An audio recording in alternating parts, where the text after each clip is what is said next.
This is Akashvani. In the program Spotlight, now we bring you a discussion on self-reliance in defense sector for technological advancement of Indian Army. The participants are Lieutenant General Retired Rameshwar Yadav, Defense Analyst, and Anubha Rohtgi, Anchor. The 76th Army Day is being celebrated in the country today to commemorate the occasion when on this day in 1949, General K.M. Cariappa took over the command of the Indian Army from General Sir Francis Roy Butcher, marking the transition from British leadership. This made General Cariappa the first Indian Commander-in-Chief of the Indian Army after independence. Since then, the Army, along with the Indian Air Force and the Indian Navy, has been the protector of the country's frontiers and made millions of Indians proud by their dedication, sacrifice and valor. To reduce the Army's dependence on imports for arms and ammunition, it's essential to achieve self-reliance in defense sector. This has been one of the foremost aims of the government and the Army, and several initiatives were taken over the past few years and continue to be taken to achieve this goal. To discuss the issue further, I'm now joined by Defense Analyst Lieutenant General Rameshwar Yadav. Sir, welcome to the program. Thank you. Sir, from the time when India would import materials required for the defense sector and the Army in particular, we have now reached the stage where we are now well on the way to becoming self-reliant in this sector, manufacturing within the country to meet the needs of the Army to a greater extent. How important has this journey been, and what are the highlights of this journey? I would like to convey my salute to the brave hearts who have laid down their lives in service of nation. Today is the Army Day and we are all celebrating that. There is a very good parade today, which was salute was taken by the Army Chief. And let us see, 2024 has been declared as a year of technology by the Army Chief. There was a news conference, I think on 11th of January, if I'm not wrong. There he declared that, and he did touch upon various facets of technology that we are looking at. Now, when we look at this technology paradigm, then we are talking about certain specifics. And these are how we'd like to upgrade a technology. First one is battlefield transparency. We must know what is enemy, where they are, how they're conducting, what are their habits. Then the night enablement. That means we should have capability to operate at night as if night is an extension of the day. And the third is network centricity. This is for the command and control of an entire gamut of war fighting machine, that each and every formation and units is connected through IT and the softwares in a manner through, of course, requisite protocols, so that the orders can be passed down. The coordination of within the firepower, coordination amongst the headquarters can be done very easily. And next one, and very important, we must graduate to better firepower with more lethality and more precision weapons, so as to have better return of investment. And next one is the battlefield mobility, because the kind of weapon system which are available as on date and the lethality, it is difficult for soldiers to move ahead. So there must be provided some protection. And then we are talking about disruptive warfare, hybrid warfare, in which the information warfare, perception warfare, deception, cyber security, economic sanctions, then weaponizing of weather, climate, energy resources, means not whatever it is, a large number of fields which can be weaponized and can be used against the enemy. And finally, then we must discuss what are our policies. And our Raksha Mantri has spelled out the Atmanirbhar Bharat. So you just now mentioned how technology is becoming more and more important in, so far as the militaries are concerned. So in that context, what are the technological requirements of the Indian Army to be battle ready, and how has technology helped in meeting these? Firstly, let us see battlefield transparency. Now we are looking at smart fences on our border that we have. And you must have heard this Gaza, what happened, they had a smart fence and Hamas could breach that because the reliance, too much of technology also is little not very good. So it has to be happy mix of human and technology that we have. We are looking, basically we want to observe the enemy, we want to gain the intelligence, we want to create a database for our operation planning. We would like to monitor once both the forces have joined each other, we would like to monitor the entire battlefield. And this can be done through smart fences, satellites, air surveillances, electronic intelligence, signal intelligence, and human intelligence. The second thing that we must look at is the network centricity. This is required for the command and control of the army at all the levels, at the army headquarters level, at the force headquarters level, and now we are talking about theater command, so even theater command level, all formation units that need to be on a common net with the requisite protocols so that the coordination of mobilization, maneuver of forces, issue of orders, and monitoring of the operation can be carried out. Next is the coordination of tactical battlefield needs to be coordinated, and coordination of firepower of all the weapons in the tactical battle area. That is very important, and also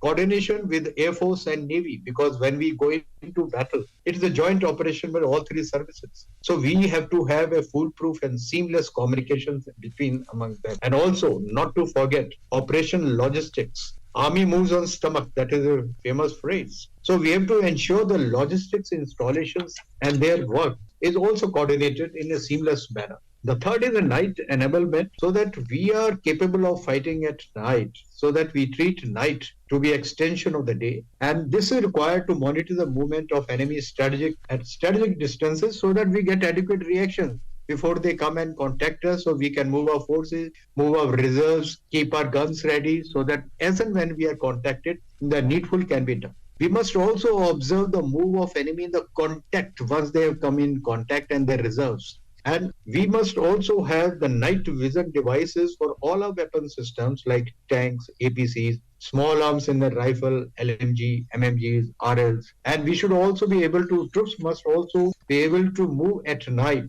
through the night vision devices.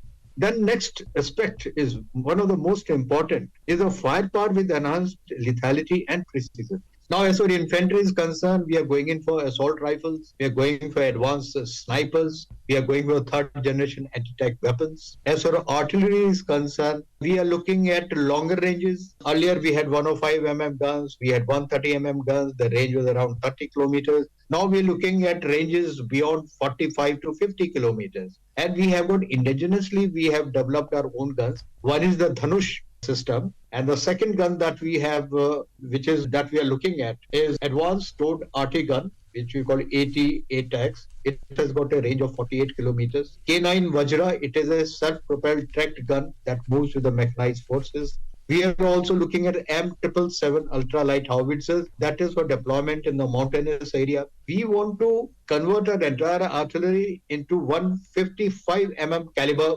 weapon system. And what our plans are, that is, we would like to have around 3,000 guns by 2040 timeline, something of that kind, and have 155 caliber guns all through our army by 2042. So this is the kind of systems that we are developing as far as RT is concerned. Into the mechanized forces, we have T90 as a main battle tank, and now we have a Arjun, which is better than T90. It has got 120 gun.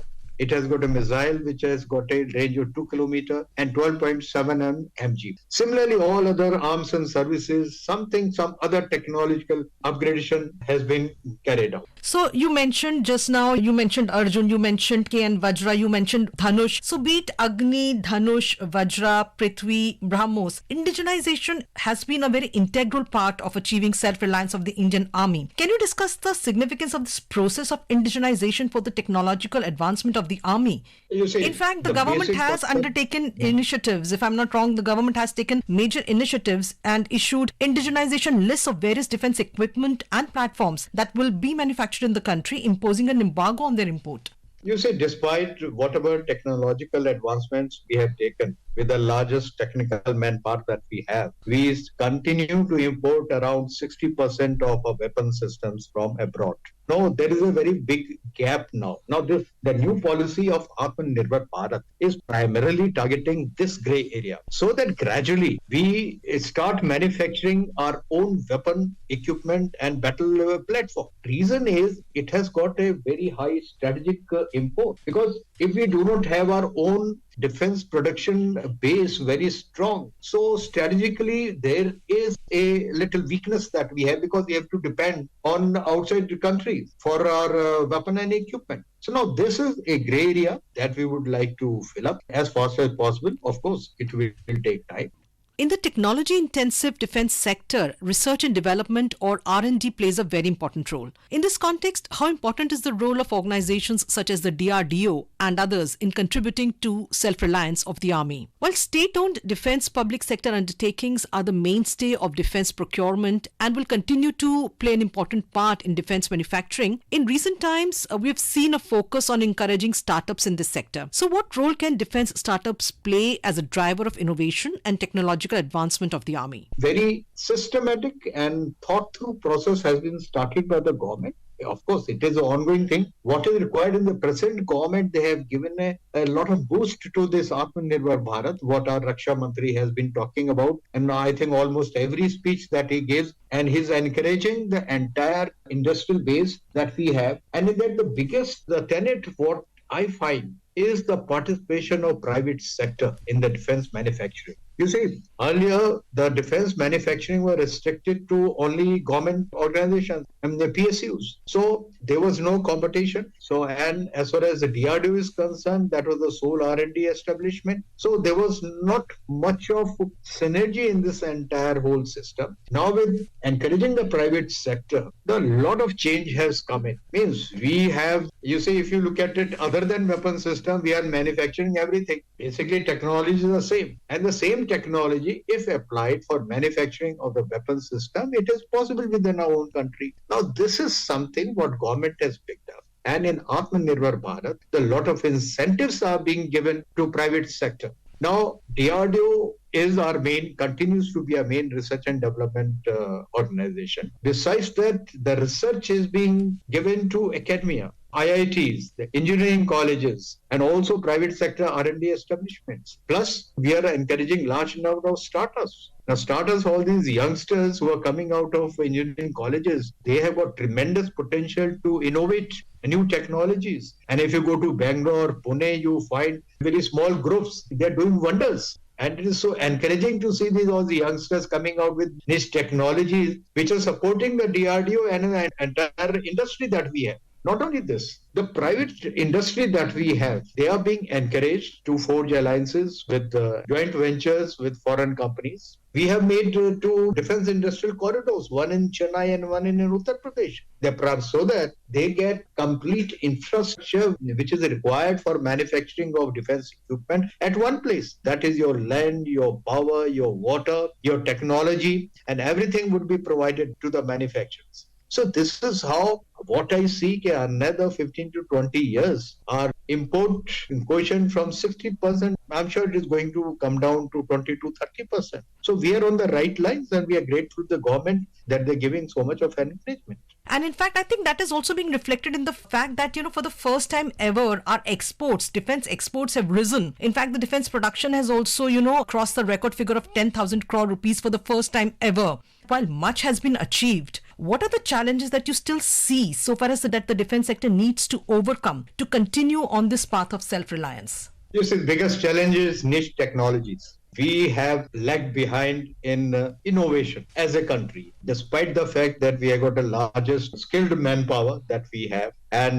not only this, our own engineers, when they go abroad to US and Europe and Australia and New Zealand, these are the same guys who are working for the foreign companies and innovating. So there is no dearth of the talent that we have. What lacks is the infrastructure. What lacks is the incentive. And what lacks is the psyche to excel. So this is what this Atmanirbhar Bharat policy is all about, to cover up all these. So that is a strategic fault line that we have, and we are trying to improve it. So it will only happen when the private sector comes fully into the defense production, because private sector works for profit generation. As long as they're getting adequate profit, and along with the emotional quotient that they are manufacturing for security of the country, and they would be part and parcel nation building. I think that kind of mindset will take us forward, and I'm sure we will achieve our aim sooner or later. Thank you so much, Lieutenant General Yadav, for that very comprehensive review and detail and the information that you've given us on the technological advancement of Indian Army and the steps that need to be taken and that are being taken for self-reliance in the defense sector. Thank you, sir. Thank you, Anba, and Jai Hind. You were listening to a discussion on self-reliance in defense sector for technological advancement of Indian Army. The participants were Lieutenant General retired Rameshwar Yadav, defense analyst, and Anubha Rothgi, anchor. This program was produced and presented by the News Services Division of Akashvani. You can listen to it on our mobile app News on AIR. This program is also available on our YouTube channel News on AIR Official.